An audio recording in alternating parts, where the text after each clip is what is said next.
Drill here. Drill to 12,761 feet. Producible reserves at that depth are 3.73 billion cubic feet of gas. That's what we would like to have, a direct method of finding oil and gas, of saying how deep it is, and of saying how much is there. Cheap, too. But, alas, we do not have such a method. All we have is geophysics.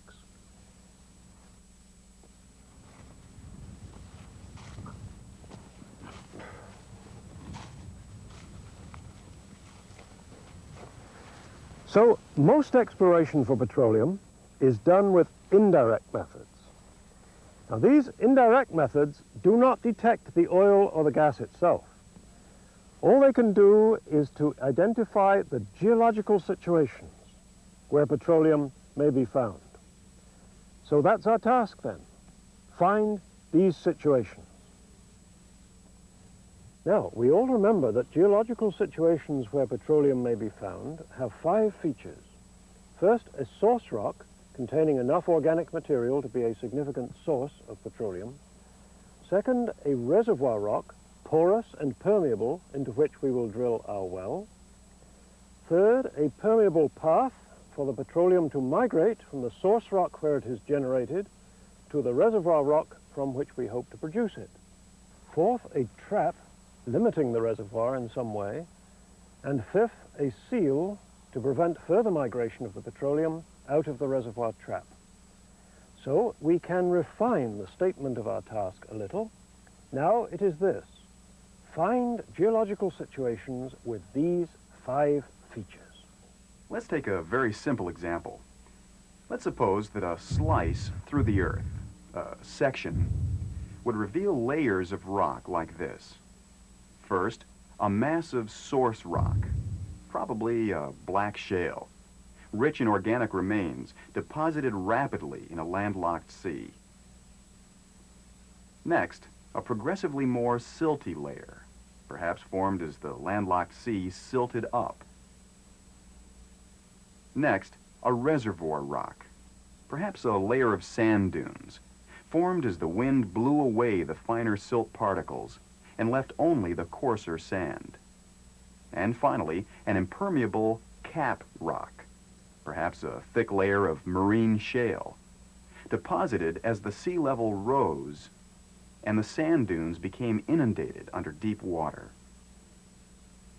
But now, suppose that the earth here had been folded by compressional forces, and our section revealed this. We have the final feature we need, the trap. So now we see better what we are asking of geophysics.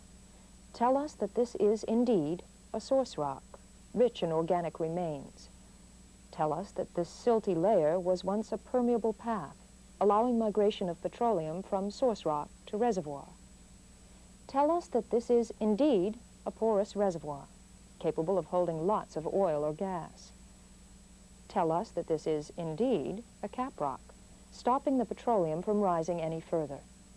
And tell us that this is indeed a smooth, unbroken anticlinal trap. Some task. But there's more. We want to know the thickness of the source rock, so that we have more confidence that it has generated lots of petroleum. We want to know if we expect oil or gas. Woody vegetation tending to give us gas, and marine remains tending to give us oil. It also depends on the temperature. If the source rock has been cooked only at moderate depth, oil. And if the source rock has been down to the high temperature of great depth, gas. Or in an intermediate case, perhaps some gas and some oil. Then we want to know the thickness of the reservoir rock and its porosity, so that we know how much petroleum we could possibly get per acre or per hectare. And we want to know where the spill point is, since that defines the maximum extent of the trap. And we want to know the closure, since that defines the oil and gas column. We want to know the depth, of course, because that's how far we have to drill. Perhaps we're worried about that silty rock. Can we be sure that it was once a permeable path from source to reservoir? Perhaps we would be more comfortable if we could see a fracture zone or a fault to act as a direct conduit of petroleum from the source rock up into the reservoir. But then we must know that the conduit does not break through the cap rock, for in that case, much of the petroleum would be lost. There's another risk. We want to know about timing. Originally, we had this situation. Now, we have this situation. The layers are both tilted and folded. But suppose that they tilted first, and then all the petroleum migrated into the reservoir and up and away and was lost. And then the layers were folded. The trap is barren, the cupboard is bare. If we drill to the reservoir, we shall find only water. So, we want to know which came first, the migration or the trap. And then we have to remember that this anticline is the very simplest of traps. We also wish to see clearly, for example, a trap formed by a normal fault. Provided that the fault is sealed, there is the potential for trapping oil and gas on the upthrown side of the fault. And then there's the unconformity trap, where part of the reservoir rock, and indeed part of its cap also, have been eroded away and later sealed by a new cap rock. Here is the potential for trapping oil and gas against the underside of the unconformity. And another form of stratigraphic trap, the isolated reservoir body. This may take the form of a limestone reef, completely enclosed by the cap rock. Or it may be a river channel, incised into an ancient surface and subsequently filled with sand of reservoir quality. Or it may be an isolated sand body, built up at an ancient coastline, a bar or a barrier island, or a delta margin island, where the winnowing of the sand by the waves often yields a reservoir of very good porosity. And then there's the very definite possibility of... Whoa! Enough! This exploration task is beginning to sound too formidable. The exploration task is to find source rock and reservoir rock and migration path and trap and seal. But it's only in a virgin area that geophysics is asked to do all of these. In an area already drilled, the task is simpler. Yes. For example, suppose that we have already discovered oil in an analogous situation nearby. Then we know there's a source rock. We know there's a reservoir rock. We know there is a migration path and a cap rock. We know that all the conditions are right at the location of our discovery. And now the exploration task is just to follow the reservoir away from the discovery in hopes of finding another trap. Then we have only to check whether the trap has leaked. If not, our task is already done. We say, drill, with good hopes of success. In fact, for the first 50 years, this was what geophysics did, tracing the continuity of layers and looking for traps in them. It did that very well, of course. But it's only in recent years that geophysics has started to say anything about the nature of the rocks and the content of the rocks, the other aspects of the exploration task. So far, all of our illustrations have been of sections, vertical slices through the earth. They are fine for seeing the vertical component of processes acting in the earth. They are fine for tracing the continuity of rock layers along the line of section. They are fine for seeing the thickness of rock layers along the line of section and the depths. And they are fine for seeing the closure of structural traps along the line of section. But the closure along the line of section is not enough. For the whole story, we must construct a contour map. Let's do this on, say, the top of the reservoir sand. First, we establish a datum, say, sea level.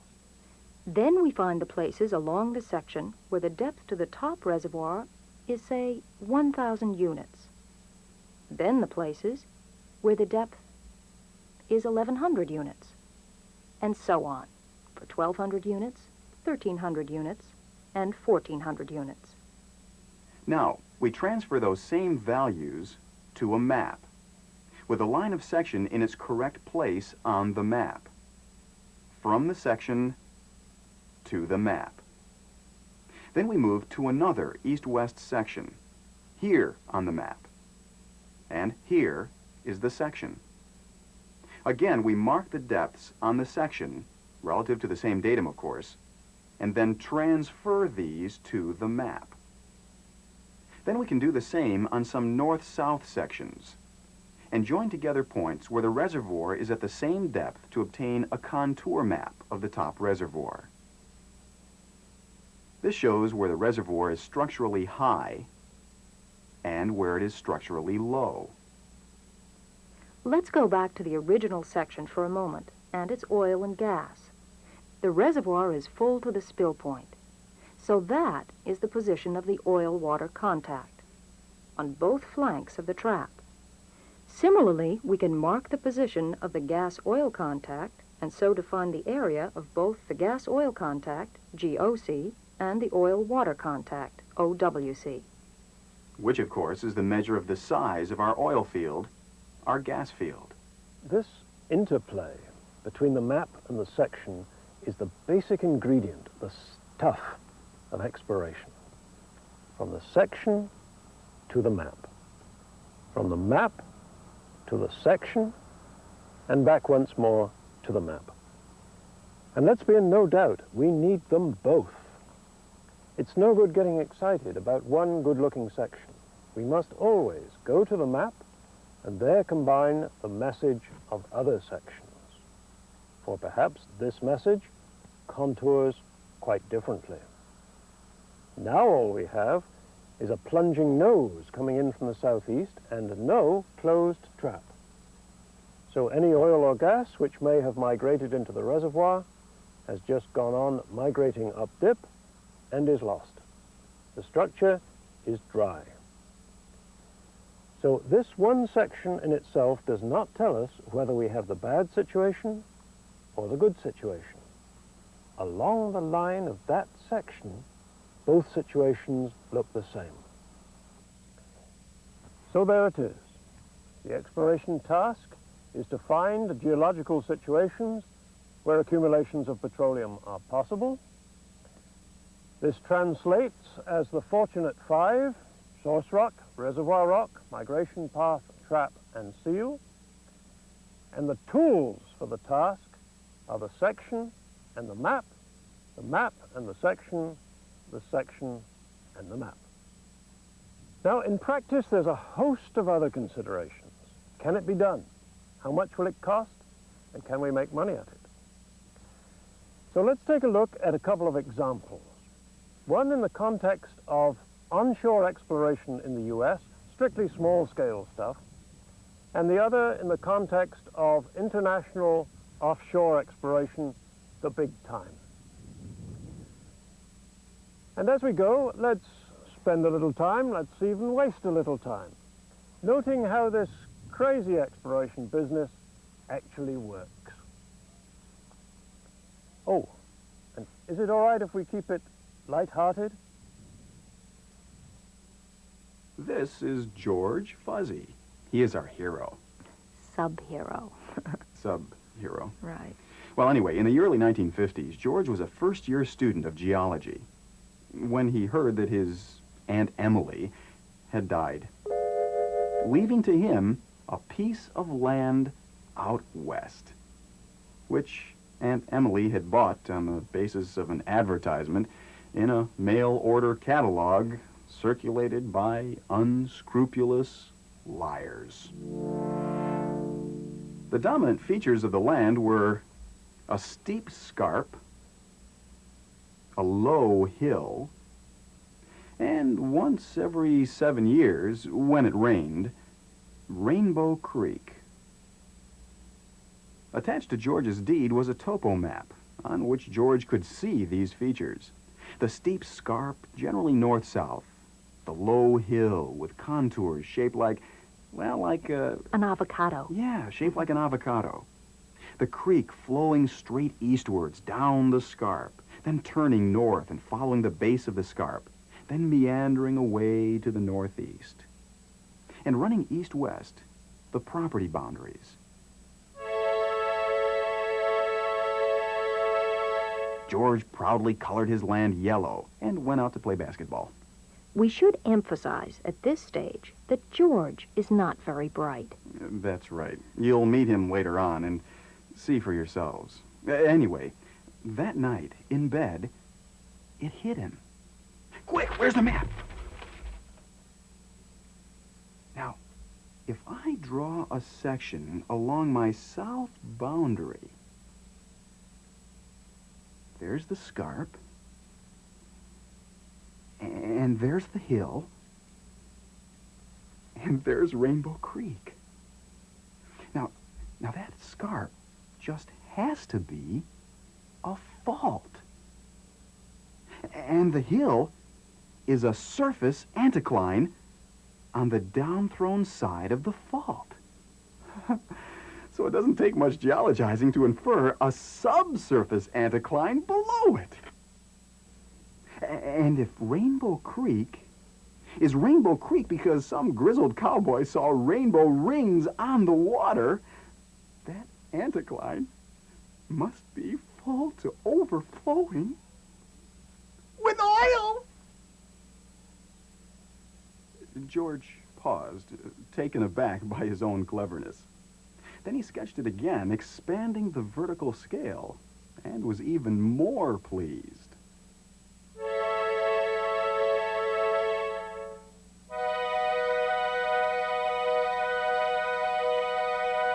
All I have to do, he said, is to drill on the crest of the anticline, and money!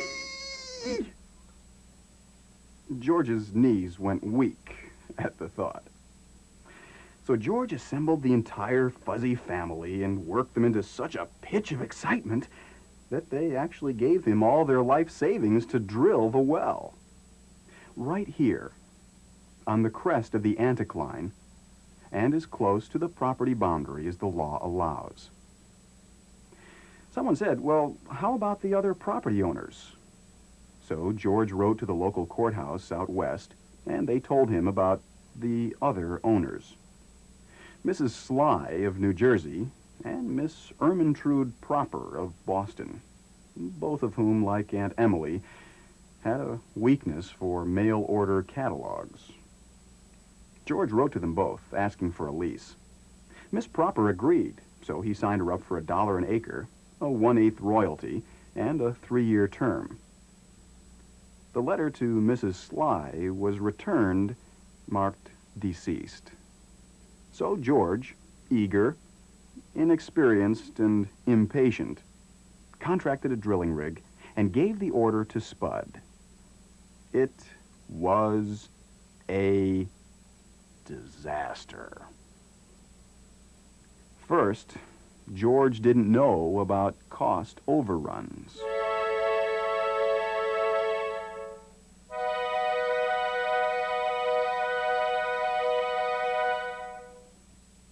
The money collected by the Fuzzy family was enough to drill to 5,000 feet. But the bulldozer making the access road had to make a long detour. And when the driver got out to attend to nature, he was bitten by a rattlesnake. And the surface casing got stuck in the hole. And the driller lost circulation and had to wait for more mud. And the drill pipe twisted off at 3,500 feet, and George was out of money. Second, it was a dry hole. What? But you were so sure. Lynch 'em! George's intuition had told him one of the basic rules.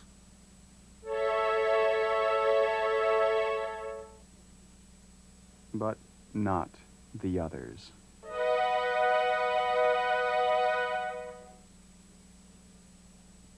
So ruefully, George marked up his map, the fuzzy #1 fee. We call it fee when he drills on his own land. Dry hole. Total depth, 3,500 feet. Exit George Fuzzy, sadder and wiser. Poor George. Enter the villain, Nathaniel Sly, a lawyer, son and heir of Mrs. Sly, deceased. When Sly received George's letter asking for a lease, he steamed it open, read it, sealed it up again, sent it back marked deceased, and immediately hired a consultant geologist called Ride, O.V. Ride, who always includes a hammer, to give the scale. O.V. put on his snake boots and went straight out to the prospect. There he located the fault, checked the surface dips carefully, and found an actual oil seep along the course of the creek. He bought the driller a beer, or two, established that sample cuttings had been bagged and sent to the state survey, and there found what George had missed. A good fluvial sandstone with, at its highest level, a distinct oil stain, and with a good caprock above. So O.V. took his report to Nathaniel Sly. There's no doubt it's a valid prospect. Fuzzy just drilled in the wrong place. There must be a source rock because of the seep. There's certainly a good reservoir rock, though it was wet where Fuzzy hit it. There's a path. There's almost certainly a trap, if we can find it. And there's a seal. So the task is clear. Find the trap. How? Geophysics. How much does it cost? An arm and a leg. So what are the options? Two, really. First, lease your land to an oil company. With my report, you could negotiate a good lease. Maybe $5 an acre, and probably 1/6 royalty. Say 1/8 to you, and the rest to me. Or second, upgrade the prospect by doing some geophysics, and then sell it. And if it downgrades, well, that's tough. Ouch. Sly decides that he can afford to hire a geophysical crew for 2 days. All right, says O.V. That's enough to make one section right along Sly's boundary with Fuzzy. Certainly, the exploration task is very different. Make the prospect look good at minimum cost. So in comes the geophysical crew. And what do they find? Instead of the section which George postulated along the boundary, they find this. Now everything is clear. George goofed when he assumed the fault to be vertical and the subsurface anticline to be below the surface anticline. His well hit water. With an oil stain, said O.V. So the oil is here, and the place to drill is here. And O.V. transferred this interpretation from the section to the map. From the map to the section, from the section to the map. So that George's map of the surface anticline was replaced by O.V.'s map of the subsurface anticline. With this area and his guesses from the sample cuttings, O.V. figured the reserves on the back of an envelope.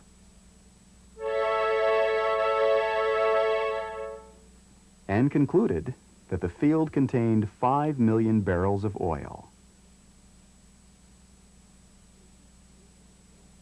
That done, Ovie prettied up his map and his section.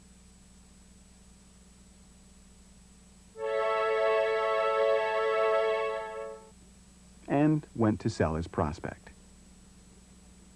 The oil companies whom he approached looked from his section to his map, and from his map to his section, and did their own reserve estimates on the back of an envelope.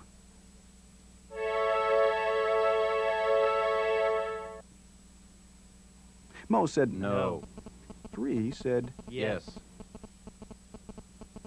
they were Alpha Oil, Beta Petroleum, and Gamma Oil and Gas.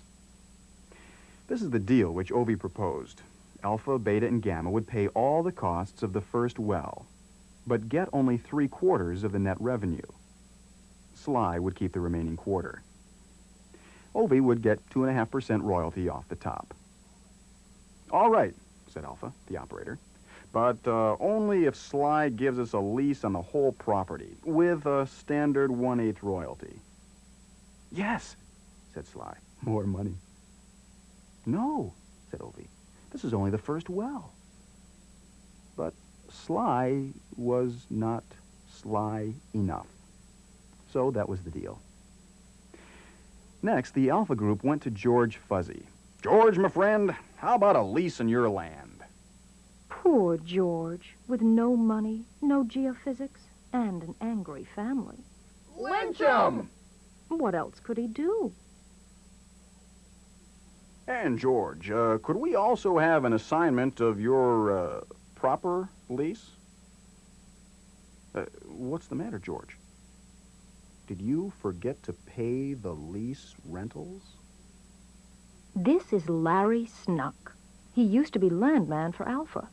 Recently, he quit and set up Snuck Petroleum, whose only asset is the proper lease.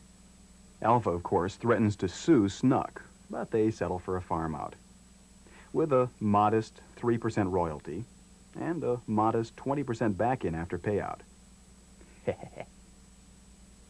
Everything is ready to drill. Alpha is a good operator, and there are no cost overruns.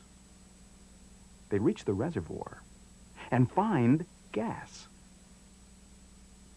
Gas! Gas?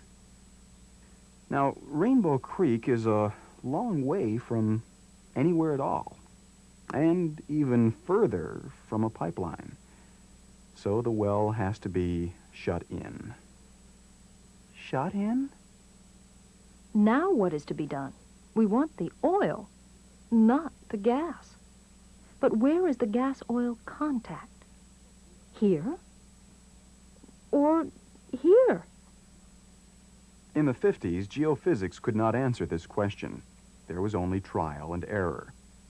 So Alpha moved the rig over, drilled here, and found oil. Success. Not for you, Sly.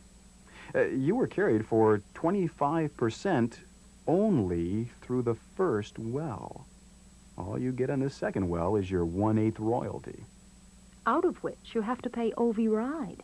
I told you so. On the map, the new well, the oil well, was here. It was a fair well, flowing 30 barrels a day. The key to locating the next well, clearly, was the contours. So Alpha put the geophysicists to work again, and they moved the contours a little, corrected them a little. And then the number 3 Sly went down. Another good oil well. In fact, even better, 40 barrels a day. Now, full of enthusiasm, Alpha spotted the number 4 Sly. It was a dry hole. Shelving for the moment the problem of why it was a dry hole, Alpha moved north and drilled the Alpha number 1 Fuzzy, another good well. Onwards. And onwards, around the contour for the best well yet, 50 barrels a day. So George Fuzzy was now receiving royalties from these 3 last wells. As landowner, 1/8 of the value of oil produced. With the money, of course, he started to pay back his family. The next well was dry. At this stage, Alpha, Beta, and Gamma took stock. They had drilled 8 wells, 5 oil producers, 1 shut-in gas well, and 2 dry holes. Beta and Gamma had no doubt what to do. Quit while they were ahead. So they did. Alpha, on the other hand, asked itself, and the geophysicists, why those 2 dry holes were dry. In the 50s, they got no answer from the geophysicists, so they went back, very carefully now, to the well cuttings. And got the answer. The reservoir rock had been deposited by the eastwards growth of a river delta. It was, in fact, a deltaic sheet sand.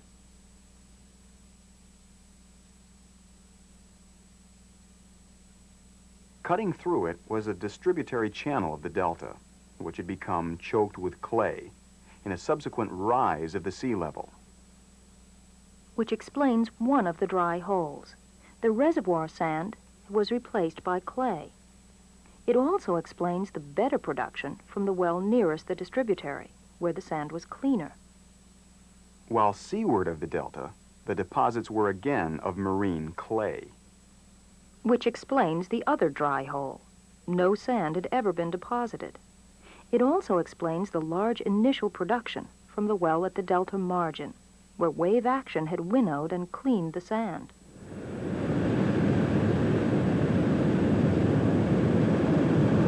Alpha Oil now spudded a new well on the proper lease. This they knew was a risky well because nobody knew how wide the channel was. They hit gas. Which meant, of course, that the sand south of the channel was a quite separate reservoir. With different levels for the gas-oil and oil-water contacts. So Alpha moved down dip and struck oil. The rest was easy. Alpha drilled 5 more producers on the proper lease, and 1 more dry hole.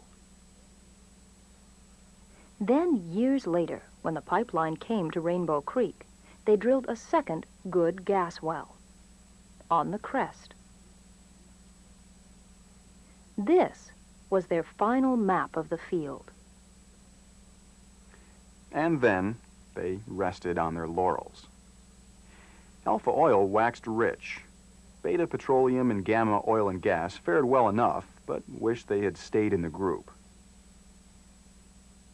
Larry Snuck did very well indeed.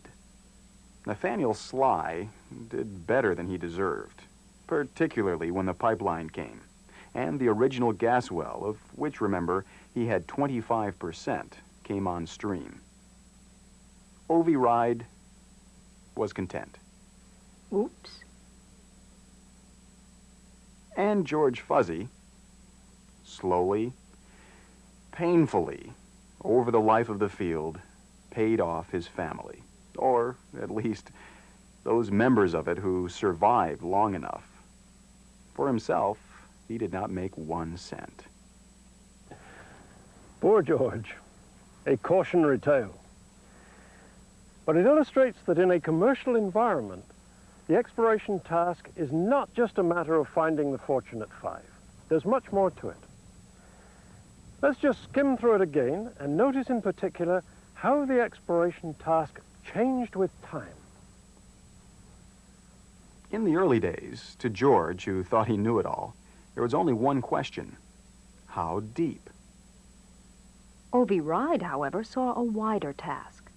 First, there was the strictly technical task of finding out where the trap was. But then he and Sly also had an investment decision to make. How much would it cost to find out? Was there a good chance it would upgrade their prospect? And what was the risk it would downgrade the prospect? Further, there was a marketing need. When he was trying to find partners to put up the money, he needed to know what reserves he could suggest. And so he needed to know the subsurface contours. When Alpha took over as operator, they had the same contour problem. They controlled the lease in the center of the prospect, the yellow. But where did those contours go to the north and south? Did the contours make it essential that they lease the fuzzy property at any cost? Was it essential that they do a deal with Snuck? Then when they drilled the first well and got gas, where was the gas-oil contact? If it was here, they had a gas field, and the problem was the economics of laying a long pipeline. But if it was here, they had an oil field, and the question was how far down dip they should drill to tap it. After they had success on this well, and were planning the next, the question was again, which way do the contours go?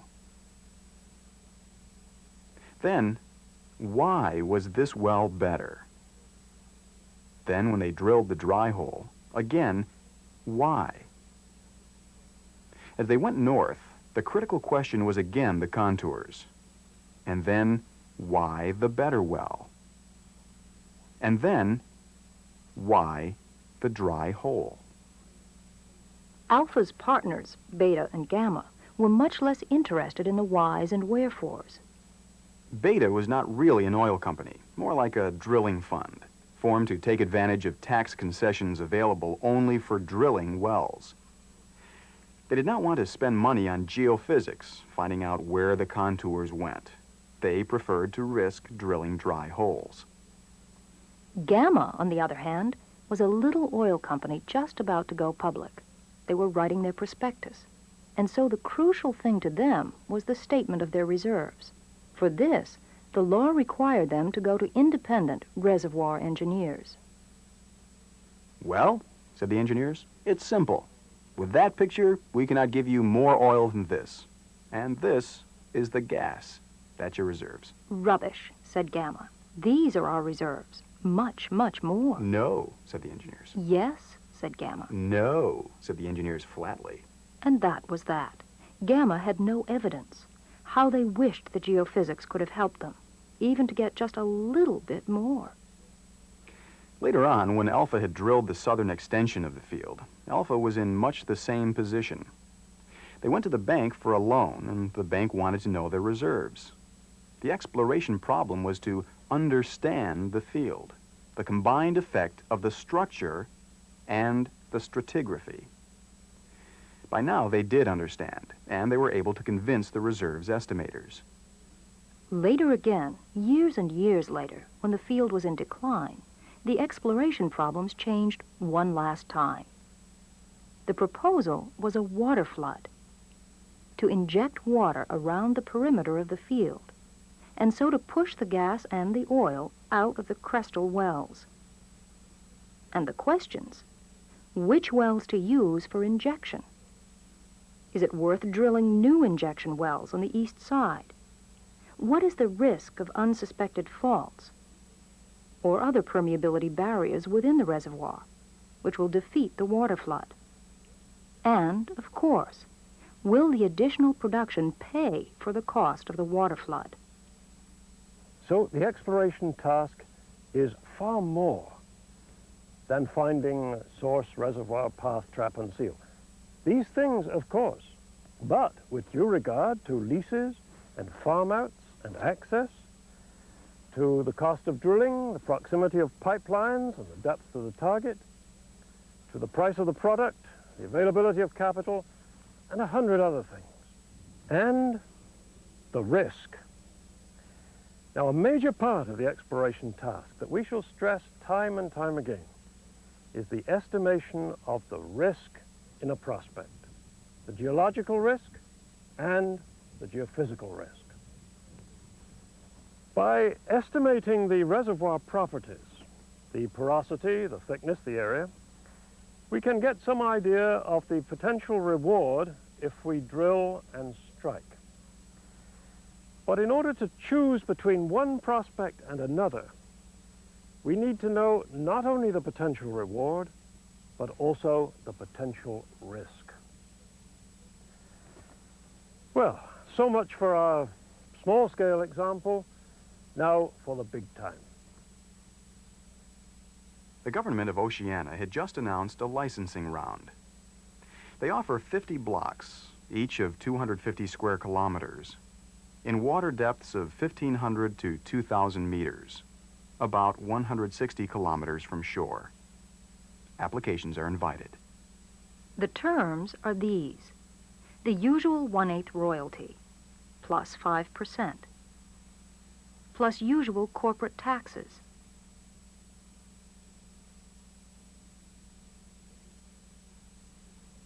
Then the government retains the right to back in after a field is found, without actually paying anything. And finally, all gas must be sold to the government. To be successful, an applicant must be technically and financially strong, must guarantee to perform an acceptable work program, and must make maximum use of Oceania's labor and facilities.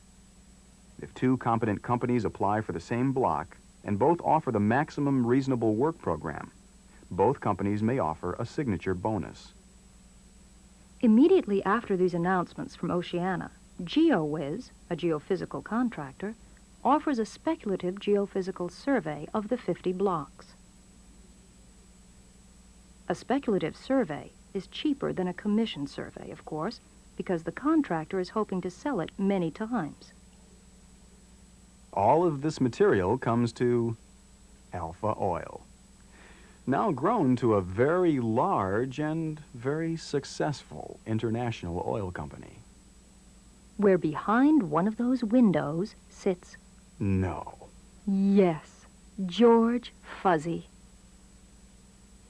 After Rainbow Creek, George decided that if he was going to look for oil as a career, he'd better learn about geophysics. He even came to like it. So now, many years later, George is a senior geophysicist with Alpha Oil, assigned to look after Oceania. George is asked to attend a meeting.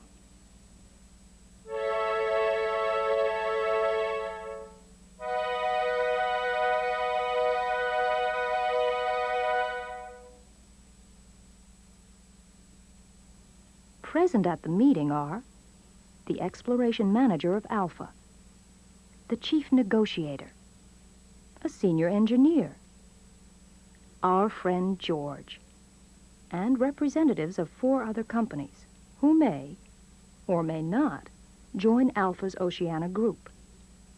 The exploration manager explains that Oceania is not very attractive. Indeed, most of Alpha's usual partners had declined. The engineer then sets out the likely cost of developing a field under such conditions,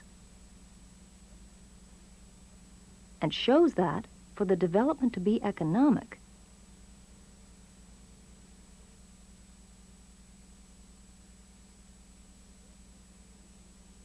a reservoir as thick as one could reasonably hope for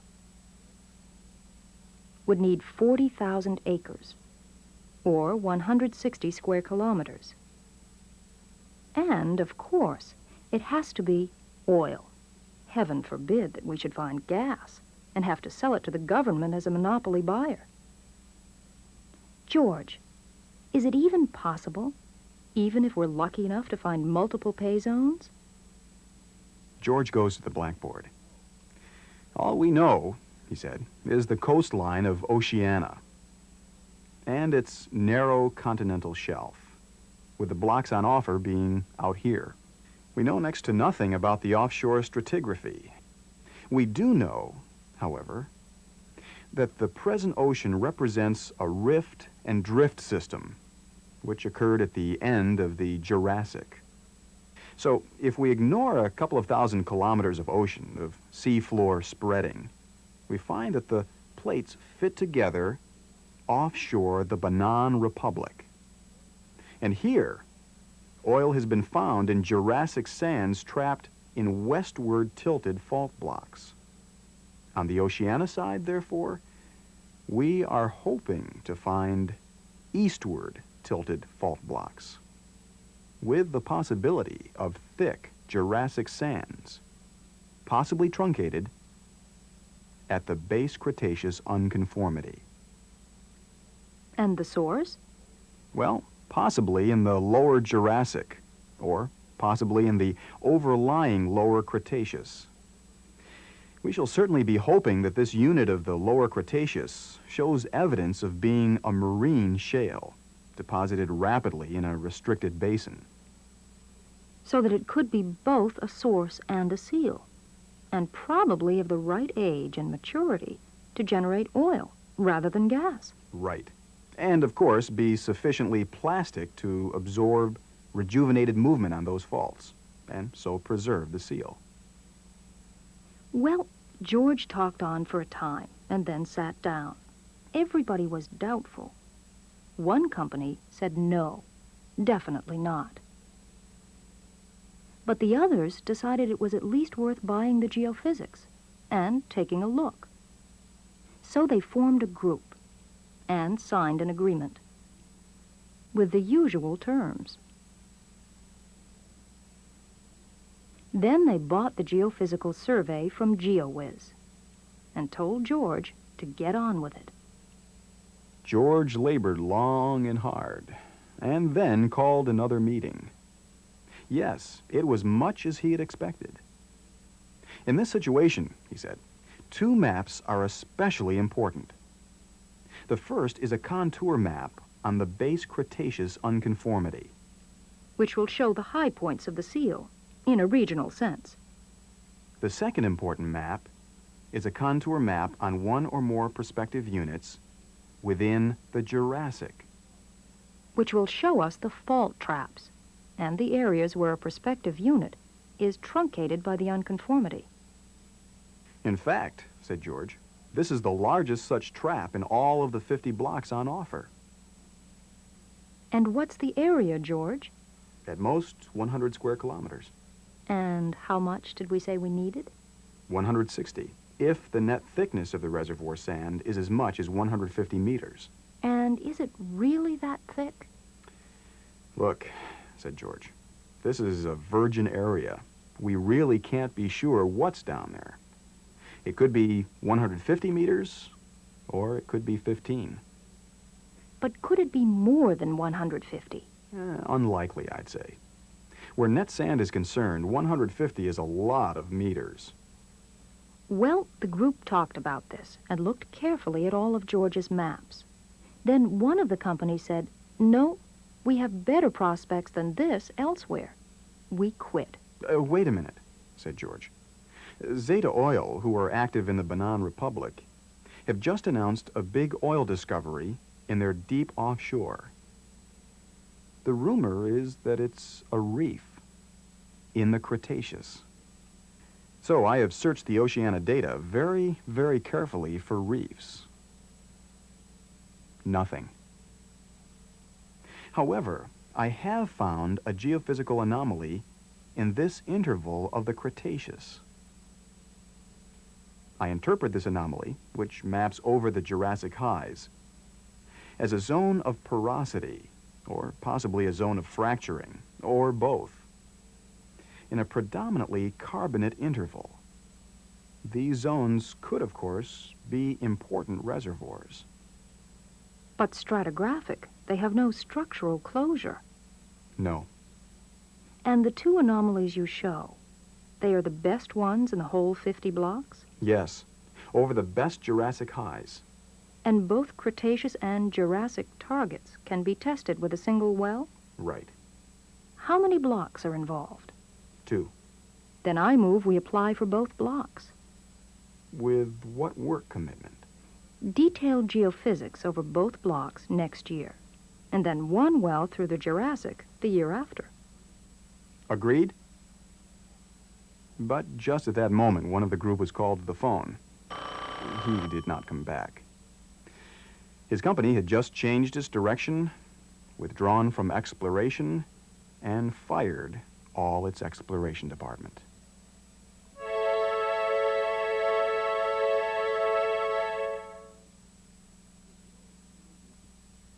So then there were 3.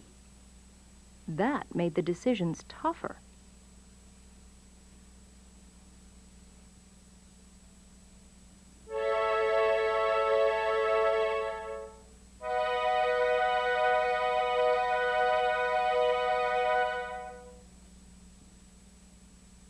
And made everyone wish that geophysics was more precise. Finally, they decided to apply for both blocks, to offer no signature bonus, and to let the chips fall where they may.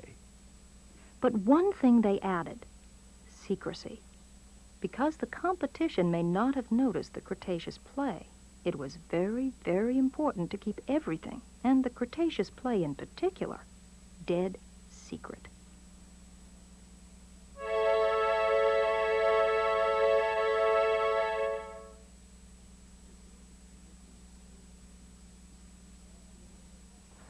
Well, in a later module, we'll find out what happened. Will they get the blocks? Will George's Cretaceous play be confirmed? Will they drill? What will they find? Tune in tomorrow. But for the present, let's take with us these conclusions.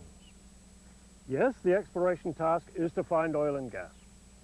Yes, this equates in practice to finding a source rock, a reservoir rock, a migration path, a trap, and a seal. Yes, this is done in practice by constructing sections and maps. Yes, the maps may be contour maps showing the structure on a rock unit. They may be isopack maps showing the thickness of a rock unit. They may be subcrop maps showing the limits of a rock unit. Or they may be anomaly maps or shape maps or porosity maps or facies maps. And yes, the exploration task changes repeatedly as more and more information becomes available. But with all this science, we must not forget that the exploration task is more than just science. It's science modified by the everyday world, by considerations of licenses and leases and competition, by consideration of economics and projected markets and projected prices, by considerations of geography and political stability, and by timing. If you like, it's science mixed with the consequences of human nature, with enterprise and with greed, with hope and with fear, with innovation and with prejudice. And if you're a whole person, that makes it all the more fun.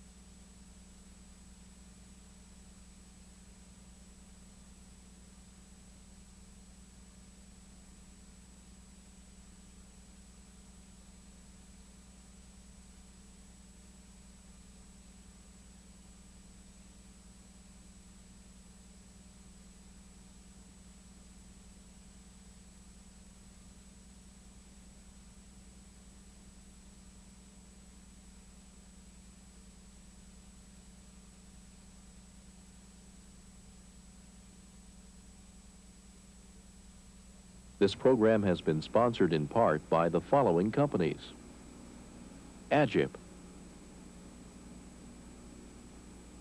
Aramco, City Service, Dome Petroleum Limited, Gulf Oil Corporation, Mobil Oil Corporation, Phillips Petroleum Company, Standard Oil of California, Texaco Incorporated,